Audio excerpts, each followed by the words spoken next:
Good morning, students. Again, we are here to talk about life process. The two topics are remaining of this chapter, life process. First one is transportation and last one is exhalation. Okay. So firstly, this is very important. What is exactly transportation? पहले हमें पता होना चाहिए कि transportation क्या होता है. The word is known as transportation. This is related to, that means to and from. That means हम कहीं से कहीं तक, अगर normally हम exactly we are taking the example of vehicle. हम अगर एक डिस्टेंस को कम करना चाहते हैं तो हम ये कह देते हैं कि यहाँ से वहां तक, इस तरीके की बात हम नॉर्मली करते हैं. So exactly the topic is transport. That means हमें क्या करना है, किसी भी मटेरियल को एक प्लेस से दूसरे प्लेस तक क्या करना है, कन्वे करना है. Okay. So firstly we are talking about transportation in plant. This is very important topic and complex as well. यहाँ पे आपको थोड़ा सा अच्छे से ध्यान लगा के पढ़ना है क्योंकि ये हमारा थोड़ा कॉम्प्लिकेटेड टॉपिक है. So you have to concern on this. आपको यहाँ पे ध्यान देकर के इसको पढ़ना पड़ेगा. Okay. Transportation in plants, normally when we are talking about in lower plants, lower category में अगर हम बात करते हैं तो this is not important to talk about complex system. तब तो हमें किसी स्पेसिफिक सिस्टम की बात ही नहीं करनी है. The normal topic is diffusion is important and diffusion is normal. Clear? That means all the process of the body is done by diffusion process. ठीक है. सारी जितनी भी उसकी टॉपिक या नॉर्मली हम ये कहते हैं कि हम कोई भी टॉपिक ऐसा अगर डिस्कस कर रहे हैं कि उसमें ट्रांसपोर्टेशन कैसे हो, तो they all are done by diffusion process on the behalf of concentration from higher concentration to lower concentration. Clear?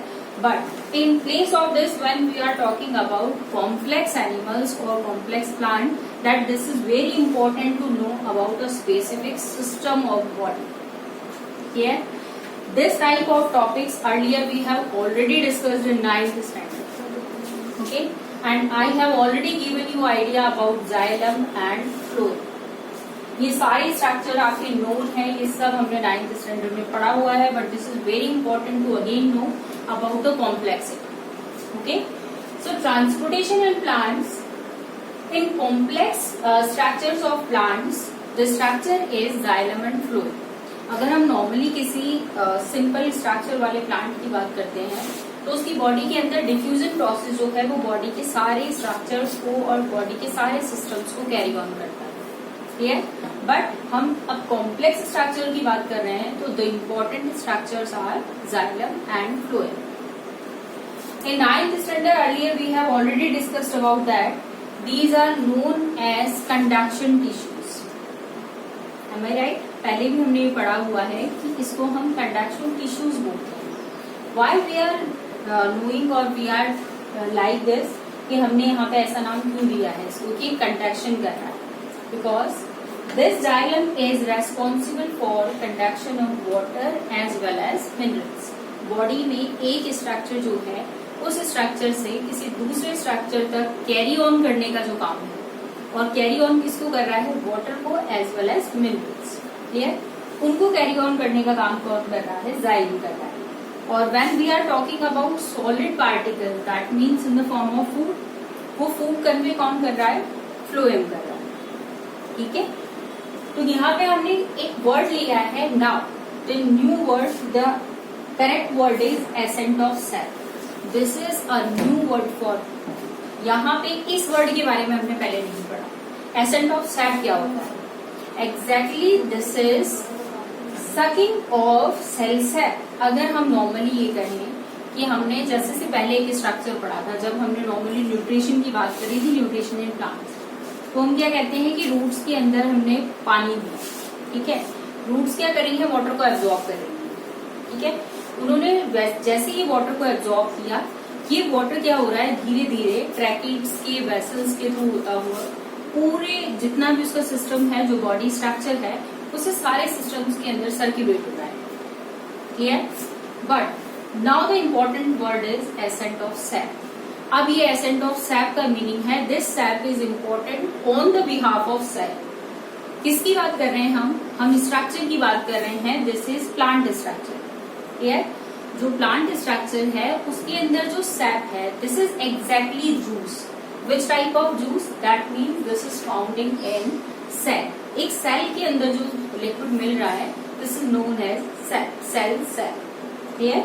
तो ये जो एसेंट है, इस एसेंट का meaning directly I am giving example just like this, कि हमने क्या किया, एक या तो आप नॉर्मली ये कहो कि हमने जैसे कप या सॉसर का एग्जाम्पल ले लिया, या आप डायरेक्टली क्या कर रहे हो, कोई भी ग्लास ट्यूब ले लिया या नॉर्मल ट्यूब ले लिया, पाइप ले लिया, उसके थ्रू आप इसमें सिपिंग करते हो। किसी ग्लास में आपने इसको रख दिया और आपने लिक्विड को सिप किया। ऑब्वियसली जैसे ही आप प्रेशर क्रिएट करोगे, उस प्रेशर की वजह से वो लिक्विड क्या होने लग जाएगा, अपराइज होने लग जाएगा। This uprising process is known as ascent of cell. यहाँ पे हमने उसे क्या नेम दे दिया है, एसेंट ऑफ सेल।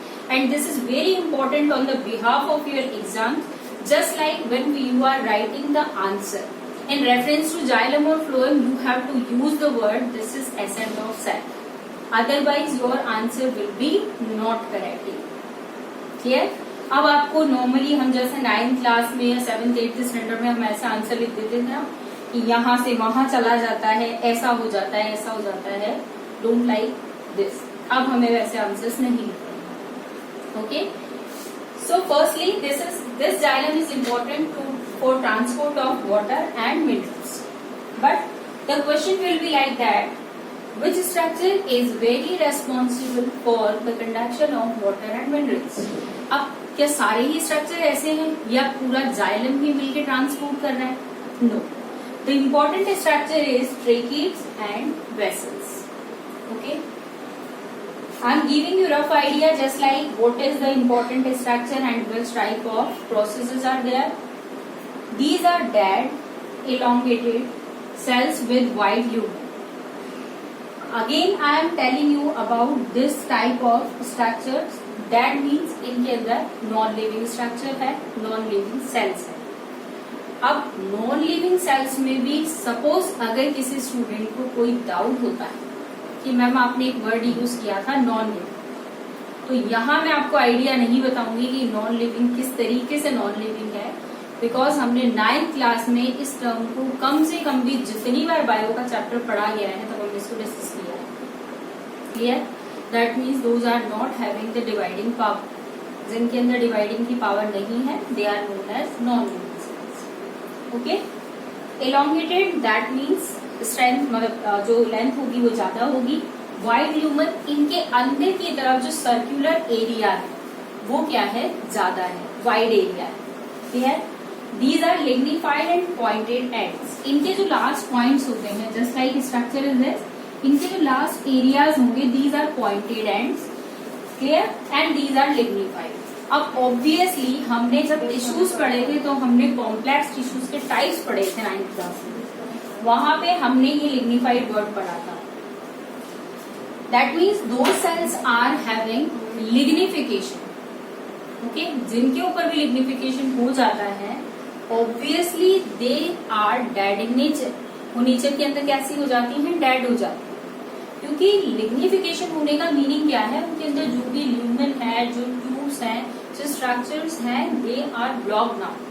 अब वो क्या हो चुके हैं, ब्लॉक्ड हो चुके हैं, they are non living in nature. अब उनके अंदर इस तरीके का स्पेसिफिक कैरेक्टर नहीं है कि वो आगे फर्दर डिवाइड कर सके। Okay, now the second structure which is important that is vessels. Clear? Vessels, these are shorter and wider structure in comparison to tracheids. Tracheids के कंपैरिजन में वो कैसे हैं, शॉर्ट हैं बट वाइडर स्ट्रक्चर्स हैं। Okay, long है, cylindrical है and tube like structure. End to end joint, that means one end joint by two end. Second वाला जो एंड होगा उससे जॉइंट होगा। Large number of dead cells called vessel members. इनके अंदर ऑब्वियसली जो जाइलम वाला मैक्सिमम पार्ट है उसके अंदर लिग्निफिकेशन मिलता है। बट अब लिग्निफिकेशन का मीनिंग हमें ये नहीं समझना है कि मैम यहाँ तो लिग्निफिकेशन हो गया, अगर ब्लॉक हो गया तो फिर ये वाटर का कंडक्शन कैसे करता है। लिग्निफिकेशन का मीनिंग होता है आउटर स्ट्रक्चर्स पे लिग्निफाइड होता है। That means suppose I am giving you rough idea just like this कि हमने इसको जाइलम मान लिया है। Okay, and this type of structure is known as xylem vessels और जाइलम ट्रेकीड, सब इसी के अंदर। तो इनकी जो आउटर सरफेस है दीज आर लिग्निफाइड। वहां लिग्निफिकेशन मिलेगा वो सेल्स डेड होंगी, उसकी इंटरनल सेल्स डेड नहीं होंगी। Okay, got it the point? Okay, now these structures are very important for the conduction of water as well as minerals. Clear?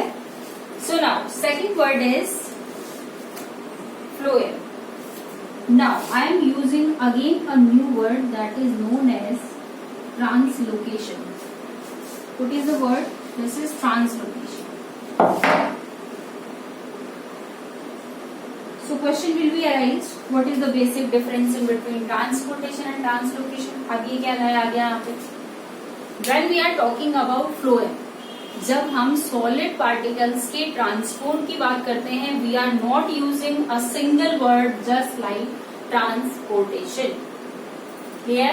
Suppose may be possible, I will give you the question on the behalf of phloem.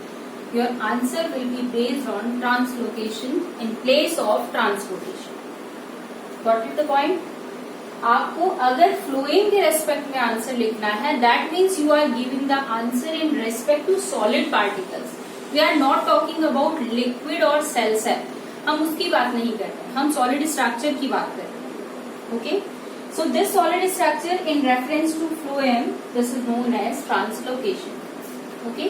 जब हम translocation की बात करते हैं, the very important structure which is responsible for translocation that is sieve tubes and second one is companion cells. ये दोनों structure these are working same with tracheids और vessels. जैसे हमने यहाँ पे इनका वर्क फंक्शन बताया है, वैसे ही वर्क फंक्शन किसका होता है? सीड ट्यूब्स का और कंपेनियन सेल्स का होता है. Okay, this type of topic is already given in your NCERT very briefly and very easy way. वहां पे से आपको इसकी रीडिंग लगानी है, आपको कोई प्रॉब्लम नहीं आएगी इस टॉपिक को उससे पढ़ने में. ओके, और जो आपके एक्स्ट्रा पॉइंट है, आई am giving you examples with that. जब आपके पास नॉर्मली क्वेश्चंस आते हैं तो आपके पास 2-3 एक्स्ट्रा वर्ड्स आपको मिलेंगे. Just like first this type of word accent of SAP. ये क्या है वो मैंने नॉर्मली आपको बता दिया. एसेंट ऑफ सैप क्या है? Second word which is important is root pressure. Second is root pressure. Okay, अब ये रूट प्रेशर क्या है? नॉर्मली आप कभी भी इस तरीके का एग्जाम्पल लो. We are not talking about plants, normally we are talking, कहीं कोई भी एग्जाम्पल आप ले लो. अगर हमारे ऊपर किसी भी तरीके का प्रेशर बनता है तो उस प्रेशर में हम काम करते हैं. जस्ट लाइक आपको बोल दिया गया कि 3 days आफ्टर 3 days या आफ्टर 1 week आपके एग्जाम्स स्टार्ट हो गए. That means you will be pressure. अब आप प्रेशराइज हो उस चीज से कि आपको इतने टाइम पीरियड के अंदर आपका सिलेबस कंप्लीट करना है. You have to complete your syllabus as well as your revision part. सब कुछ कंप्लीट करना है. बट दिस इज इम्पोर्टेंट कि आपकी वर्किंग में वो प्रेशर हेल्प कर रहा है. This is also root pressure. That means अगर उसके अंदर वाटर का प्रेशर बन चुका है, फूड का प्रेशर बन चुका है, तो अपने आप उसकी सेल्स जो है वो वर्किंग करना स्टार्ट करेंगे. अब obviously I have already given you this type of idea which type of conduction will be there. Suppose I am talking about conduction of water and minerals. अगर नॉर्मली हम absorption की बात करें तो ये कहां से होगा? रूट्स के थ्रू होगा. That means downward to upward होगा. ऐसा ही होता है. But when we are talking about phloem, अगर हम फूड कंडक्शन की बात करते हैं, this is upward to downward. Obviously ऐसा होता है because this phloem, that means जो फूड पार्टिकल्स हैं, इनका अगर हम बात करें नॉर्मली कि ये बनेगा कहाँ पे, तो बनता कहाँ पे? लीव्स के अंदर by the process of photosynthesis. Clear? तो फोटोसिंथेसिस के थ्रू लीव्स में बनेगा और फिर प्लांट्स के जितने भी रिमेनिंग पार्ट्स हैं उनको कैरी ऑन करेगा. ठीक है? तो ये कहाँ से होगा? अपवर्ड टू डाउनवर्ड होगा. बट अगर हम नॉर्मली कहते हैं ट्रांसपोर्ट ऑफ वाटर की, तो ये एब्जॉर्ब किया जाएगा कहाँ से? सॉइल से. और फिर कहाँ पे सेंड किया जाएगा? रिमेनिंग जो प्लांट के पार्ट्स हैं उनको सेंड किया जाएगा. ठीक है? तो अब आपको ध्यान रखना है, आपको इसको एनसीईआरटी से स्टडी करना है. कोई प्रॉब्लम नहीं आएंगी आपको, कोई इश्यूज नहीं मिलेंगे आपको, क्योंकि इस टाइप का कंप्लीट टॉपिक हम 9th क्लास में ऑलरेडी स्टडी कर चुके हैं. Okay, now again and again I am telling you about next topic will be transportation in humans. This is complicated topic, so be ready with that कि आपको जब भी आपकी नेक्स्ट क्लास आपको आपका वीडियो मिलता है, आपकी रिकॉर्डिंग आपके पास आती है, उससे पहले कम से कम भी, ये मैं आपको कम से कम बोल रही हूँ, इफ यू आर हैविंग, अगर आपको टाइम मिलता है तो आप उसको 2 बार 3 बार एज यू विश, जितना भी आपको 4 टाइम्स 5 टाइम्स आप उसको रीडिंग लगा सकते हैं, लगाएं. And do the diagram practice also. Circulatory system, human circulatory system typical है, उसमें सारे आपको पार्ट्स अलग अलग तरीके से बताए जाएंगे. जस्ट लाइक उसमें ब्लड को हमें बताना है, लिम्फ के बारे में हम बात करेंगे, ठीक है. ब्लड सर्क्यूलेटरी सिस्टम अपने आप में टिपिकल टॉपिक है, तो आपको रिकॉर्डिंग आने से पहले आपको उसको 2 टाइम्स, इवन कम से कम भी आप उसको 2 टाइम्स अच्छे से रीडिंग लगा लें, ताकि जब आपके पास रिकॉर्डिंग आया और आप इसको देखें तो आपको कोई भी टर्म ऐसी ना लगे. वैसे हमारी तरफ से ट्राई ये होती है कि हम किसी भी टर्मिनोलॉजी को ऐसा नहीं छोड़ेंगे कि वो आपको प्रॉब्लम हो. Clear? But be ready, do the efforts. आपको भी उस चीज के लिए कुछ एफर्ट्स करने पड़ेंगे. ओके. क्वेश्चन प्रैक्टिस के लिए मैं आपको एक गाइड बता रही हूँ. इसमें नॉर्मली आपके पास आपको पियर्सन पब्लिकेशन की बुक आपको भंडारी पे इजीली अवेलेबल हो जाएगी. उसमें आपको 10th क्लास के जितने भी पेपर्स हैं अभी तक, लास्ट 10 ईयर्स के जितने भी पेपर्स हैं, वो बहुत इजी वे में आपको इजीली अवेलेबल हो जाएगी. तो जो भी अपनी अच्छी प्रैक्टिस करना चाहता है, रनिंग में रहना चाहता है इन चीजों के, वो अपने वो क्वेश्चन पेपर लेके आए, और जैसे जैसे आपके टॉपिक्स कंप्लीट होते जाए आप उनके साथ मिलकर प्रैक्टिस करें. ओके. तो नेक्स्ट क्लास जब हमारी होगी तो हम डिस्कस करेंगे ट्रांसपोर्टेशन इन ह्यूमन बीइंग्स. ठीक है. So be ready with the topic. Okay. Thank you.